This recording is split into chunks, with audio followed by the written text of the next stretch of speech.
As part of my job, I go to campuses and I give talks. And I give talks not about Israel. I give talks about philosophy. I give talks about economics. I talk about politics sometimes, but I try to avoid politics.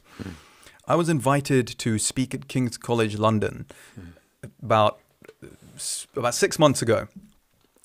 And the Palestinian Society found out that I am Israeli and decided that they're going to appeal to the dean to ban me from speaking. Oh.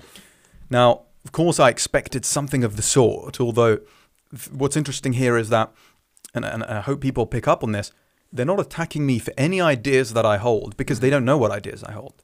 They're purely attacking me for the fact that I was born Israeli. So it's not the things that you can control, it's the things you can't control. Now, that protest got a little out of hand. There were a handful of social media influencers who decided to take my name and my face and Photoshop me in Gaza and essentially post that on all of their Instagrams, their Twitters, and circulate that with millions of anti-Israel, pro-Palestinian individuals tagging me. So I woke up one morning, about two mornings before the talk was supposed to take place, looked at my phone and I have hundreds of notifications because I'm receiving so many death threats and calls to jihad, people who are threatening to commit jihad against myself and my family. My siblings received these too, just because I said I would speak at King's College London and my mother is Israeli.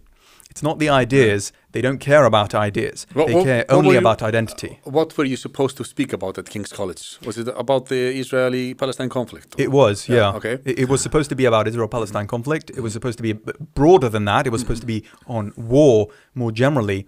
But the point is, they don't know my position. I very well may have sided with many of their ideas or positions. Not that I think that I would, but I was being attacked purely and 100% because I am from Israel. And in many cases, it wasn't just because I'm from Israel, but it's because I was born Jewish. So they were blatantly anti-Semitic. Now, just on the Judaism front, I'm an atheist. I don't consider myself a religious Jew anymore. Culturally, yeah, I practice some of the traditions, but they don't care about any of that. They don't care that you're an active thinker. They don't care that you're a critical thinker. They don't care that you're trying to find the rational way to live and rational explanations for the ideas that you hold. Only care that you were born a Jew and you were born Israeli. And that's it to them. It's only the identity politics all the way.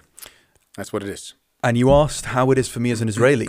Well, that's how it is for me as an Israeli. To me, you ask me, who are you? I'm Ely Lassman.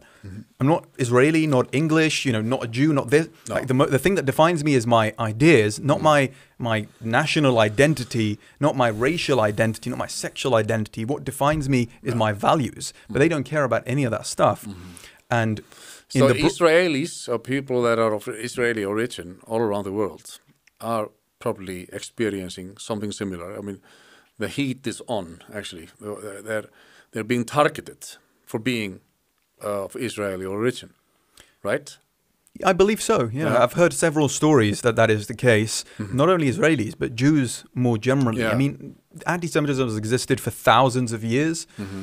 And today, it's simply manifesting itself again. It's not like this is a new thing that we haven't seen before. We have seen this.